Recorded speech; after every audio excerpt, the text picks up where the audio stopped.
नमस्कार आपण मानक daily life with Odia channel को स्वागत। आज हूँ नेशनल स्पेस डे। कौन पाई आज आम नेशनल स्पेस डे पालन करुचु चलतु आज जानिबा।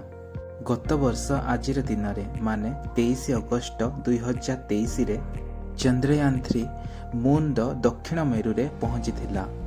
भारत हेउची सेही देश जीए मून दक्षिण मेरु रे प्रथम देश भाव में पहुंची थिला। चंद्रयान 3 जोठी लैंडिंग करिथिला मून रे तार नाम होची शिवशक्ति पॉइंट। यह आम पाई बहुत बड़ गर्वर दिन थिला कारण आम प्रथम देश जी चंद्रर दक्षिण मेरु रे पहुंची पारिछि। सेथिपाई एही दिन को नेशनल स्पेस डे भाव में पालन करा जाय थाए।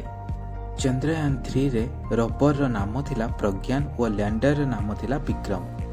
चंद्रयान 3 आंध्र प्रदेश रो श्रीहरिकोटारे थिबा सतीश धवन महाकाश केन्द्र रो लॉन्च करा जायथिला।